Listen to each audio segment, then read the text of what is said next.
with the Y, one of our greatest strengths is all that we do, and one of our weaknesses is all that we do, because we do so much in so many different ways. And what I hear most is, I didn't know the Y did that. I didn't know what the Y did. Most people's perspective of the Y, Nils, is what they're familiar with. I worked out there, I learned to swim, I went to camp.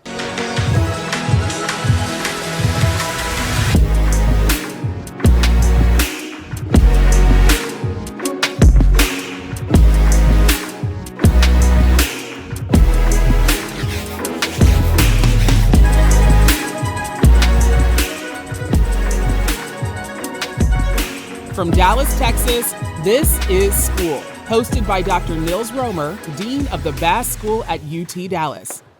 Hi, Curt. Thank you so much for joining me. Have a seat. You. Good to be with you. Today we're talking with a leader whose organization really has shaped North Texas for over 140 years. The YMCA, of course, and its various programs that have taught thousands of kids to be safe in the water, has awarded four-year college scholarships, and most famously brings together annually about 20,000 people for Thanksgiving. Curt Hazelbaker, the president and CEO of the Dallas YMCA. Thank you, Curt, for being with us. Let me ask the very first question. We were just goofing around, of course, with the thing that is most known, or known to some, which is a song. I guess you, having been with the organization now 42 years ago, was not because of the song. No. So tell us a little bit. You started as a counselor. I did. And now you are the CEO. Between now and then, that's quite a journey. So what has made you stick it so to speak, with YMCA? So I started as a 19-year-old. My family had just moved to Texas, and my cousin worked at one of the Ys with now his wife. They were both program directors. We move in, and Robbie said, do you guys need jobs? And I said, well, yeah, we just got here. He says, all right, me and my brother, you're both going to be counselors, and Curt, you're the older one. You're going to drive the bus. Never driven a bus, never been to camp. Never counseled, but... Never counseled, never done any of that. So this was right around Memorial Day of 1983. Learned how to be a counselor, and then learned how to drive a bus. And what stuck me then is that first summer I worked with 6-year-old boys. And each week I had a different group of 6-year-old boys. And the camp was up on Lake Louisville. And these kids, I would pick them up on the bus. We had 200 of them out there. A lot of them had never seen a lake. Many of them had never been out of Dallas. And to see things, and I tell people this, I got to experience life through the eyes of a 6-year-old. They're doing first, like walking in a lake, riding a horse, getting in a canoe. And that's what really got me hooked. Said, there's something different about this. And that's how I got started a long time ago. But tell me also, now that you've been doing it for a while, invariably, I suspect at some point or another, people come up to you and say, you may not remember, but whatever, 30 years ago, I was, right? And so you see actually the then and the now, and how that relates to each other. Is that a powerful motivator in this very as much well? so. We have a board member, a lady named Jennifer Scripps. Jennifer is the president and CEO of Downtown Dallas, Inc. And we were recruiting her, and she's got a great story. She went to Camp Grady Spruce and was telling all this stuff, and I'm sitting there listening to her, and I said, Jennifer, did you ever go to a camp called Outstanding Leadership Camp? She goes, oh yeah, I was there 2 years. And I said, well, I was probably your counselor back then. This is 1992, and it's so it's neat to hear those stories, and then you recognize that you played a big role in some of these kids' lives. Now they're adults, and it was just very rewarding. It has been very rewarding. No, I could see that. So just, you said you started being a counselor when you were 18 or 19. We should mention that shortly thereafter you went actually to a really exciting university. I did. Which looked a little different at the time, right? The University of Texas at Dallas. University of Texas at Dallas. I told you the wrong year. It was 1989 when I graduated. All right. And when Still looked very different than it does today. When I came here, you drove in, you went to class, and you left. And it was a commuter school. It was just juniors and seniors. I moved out of Dallas in 2002 and came back here in 2017. And coming to campus, I couldn't believe I was at the same place. So let's go back, though, to counseling. Counseling, in lots of ways, is something really very tangible and involvement, and 6 years old. then being a CEO is a little slightly different job description, right? Yeah. So do you miss your older self sometimes? That, I mean, there's something really Yeah. rewarding in the day-to-day. I mean, it's for me, it's a little similar, like teaching and being a dean of sorts, that Yeah. you're like removed from that, immediacy that you have otherwise. Yeah. So how do you deal with that? This morning, I was with a new staff group, new full-time staff members, and I walked through my progression, more than anything to tell them, if you want to be a CEO at some point, there's no roadmap for the next step. And I tell them, I said, when I think back, what were my favorite jobs? And that counselor was one of the things I enjoyed most, because life was easier. You've got this 6-year-old that are going through brand new experiences, and you're taking part with them on that. That was very rewarding. Now my responsibilities are mainly with volunteers and leading staff, but some of those traits as far as counseling and listening, They carry forward. They carry forward, and you're experiencing the same thing with students to being the dean. Now, obviously, us talking to you here is also a way of understanding where the building blocks are. I just talked already about your education, but do tell us at which school you studied here at UT Dallas. Arts. School of See Arts. how arts is opening up the possibilities of the future. Thumbs up from everywhere. Exactly. We just needed to get there, right? So, but the other word that you used, counseling, helping, leadership. Yep. I mean, if you come into a role like you have, what does leadership mean then?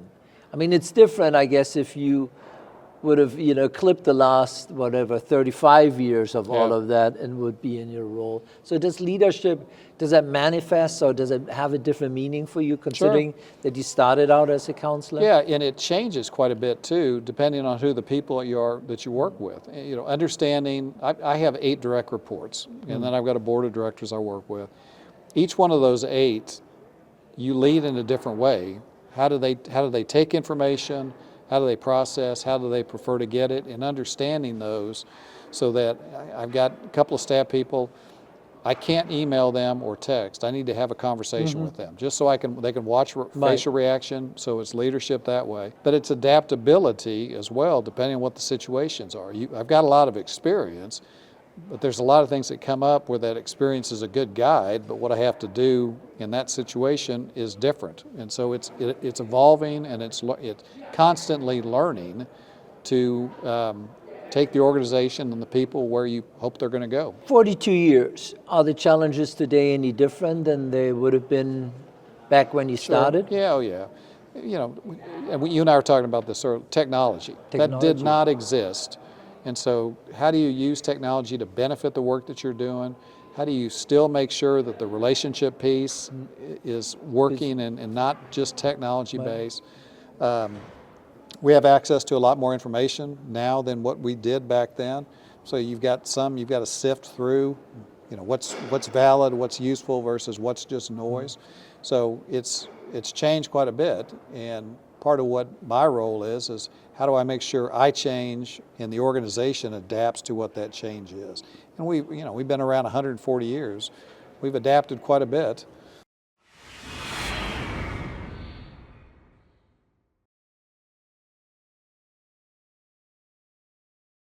What are the big challenges right now, that the organization is trying to address? Yeah, there's a couple things that come to mind.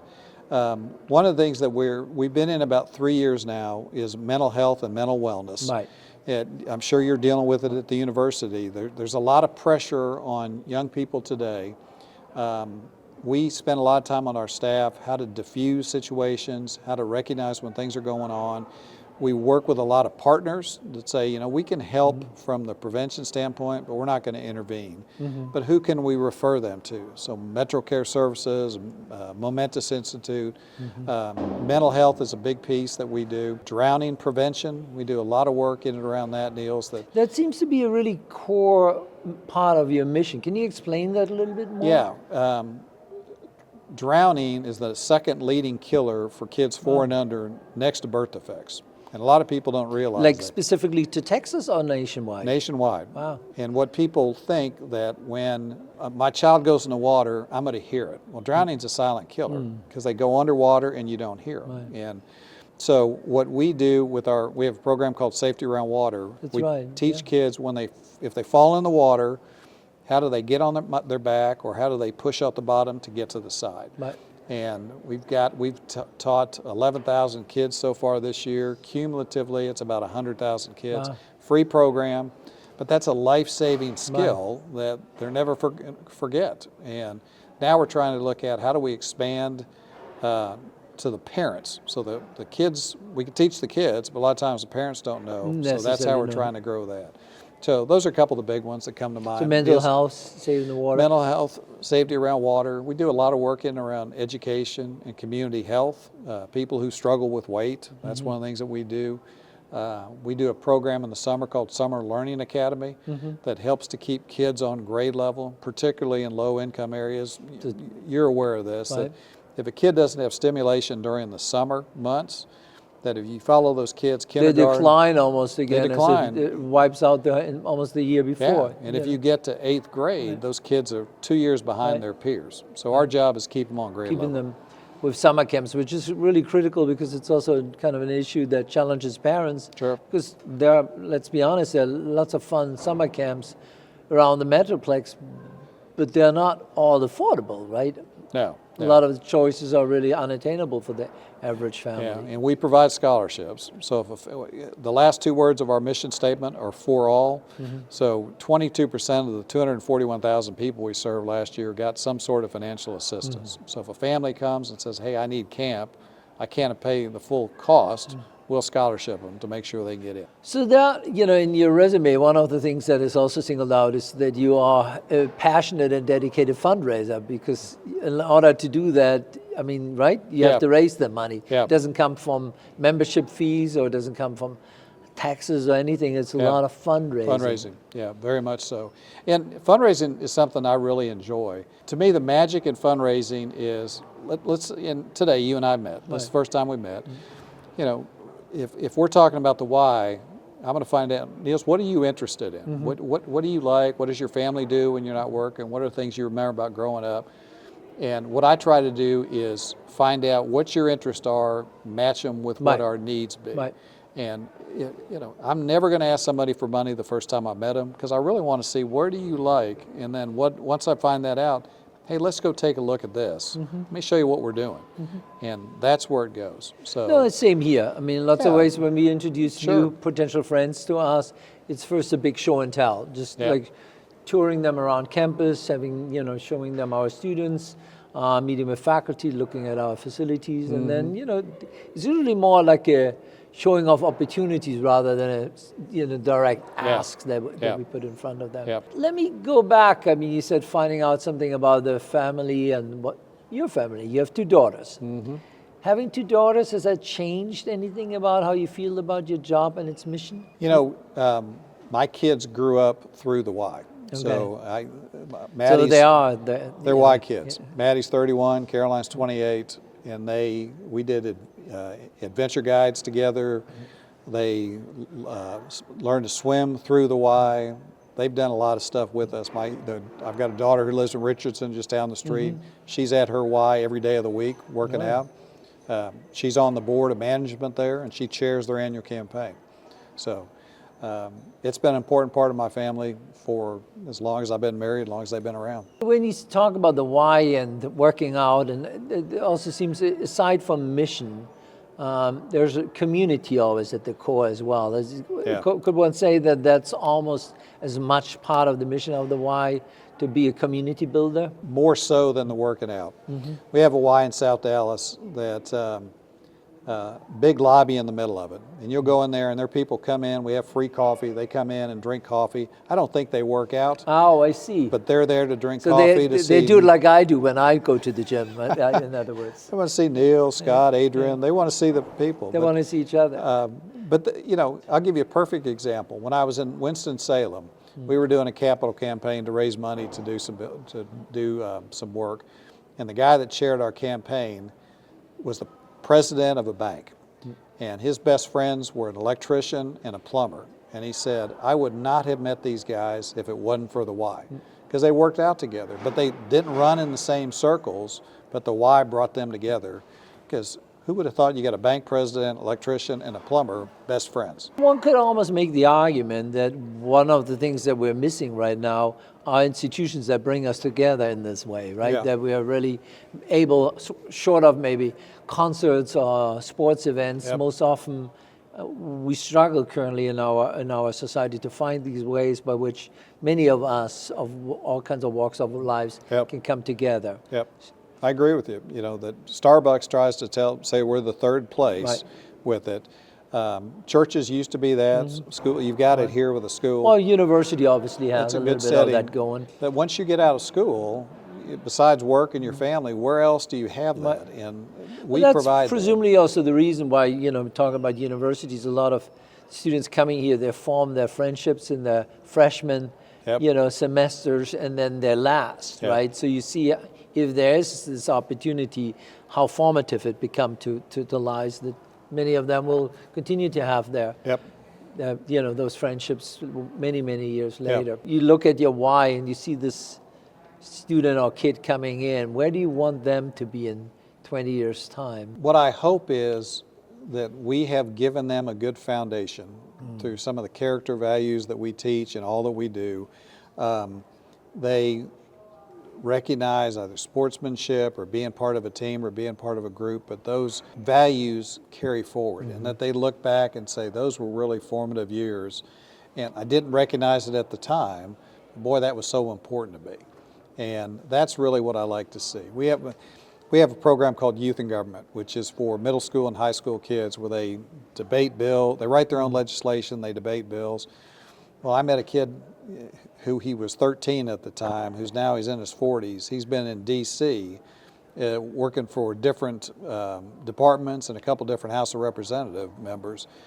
He talks about the whys where he got the grounding for this and also the love. This is something I want to do. And so when I call Scott and say, hey, I've got somebody who's interested in being a lobbyist or wants to come to D.C., he picks up the phone and he talks to those kids about how important it was to him, and he wants to pass it on. So that's what I hope, Nils, is that we have hopefully given these kids, these young people, the opportunity to be successful.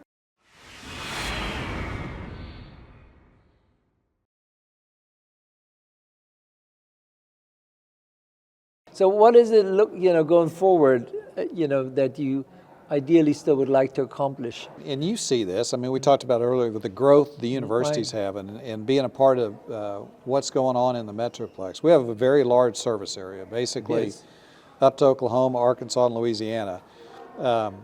We have to continue to grow to be relevant. We have 16 facilities, 2 camps, but you get new communities, Salina, Midlothian, Royce City, that they all need and deserve a YMCA. So we're actively growing. We have a goal to open 8 new facilities in the next 5 years. That's quite aggressive, right? It's quite aggressive, but you look at Dallas will soon be the 3rd largest metro area in the country. Right. We're going to pass New York, LA, and then Dallas. Right. And if we don't grow, we're not going to be Accordingly, relevant. we're not going to catch up with this. So you really have to be there. Considering the mission of the Y, the community building aspect of it, how did you guys deal with the pandemic? How was that for you guys? Yeah, it was like anything. It was challenging because one thing which you talked about with a sense of community, people really miss that. And so we had some of our staff at many of our Ys who would call the seniors and just say, check in on them, how are they doing? We were closed about 3 months before we started opening back up in waves. And I went to all those grand reopenings, to a branch, to a location. I am so glad you're back. I miss my friends. I want to get back. We were doing social distancing. We had to do that. We had to scale back staff because we didn't know what funding was going to be. But now we're back and we're bigger than we were pre-pandemic. All right. But like anything, it was difficult and you adapt. And I think that's one of the things that we do best. The Dallas Y started 140 years ago. What we did 140 years ago is nowhere like what it is today. 140 years ago, the Cowboys would ride in, pay $0.25 to take a bath at the downtown Y on Saturdays. That was a need back then, not today, but again, we've adapted through different times. One of the things that I'm curious about, because we are dealing sometimes with similar age groups, it's one thing to have a great mission, another one to have a wonderful staff, a third one to reach your audience. So how do you engage and communicate actually to your respective target group, meaning the youngster? It's challenging, and what with the Y, one of our greatest strengths is all that we do, and one of our weaknesses is all that we do, because we do so much in Right. so many different ways. And what I hear most is, I didn't know the Y did that. I didn't know what the Y did. Most people's perspective of the Y, Nils, is what they're familiar with. Right. I worked out there, I learned to swim, I went to Right. camp. So we look at different mediums. We do a lot of work on social media, not a whole lot of TV, not a whole lot of radio, some print. We are continually looking at systems that will help us hone in on what your interests are.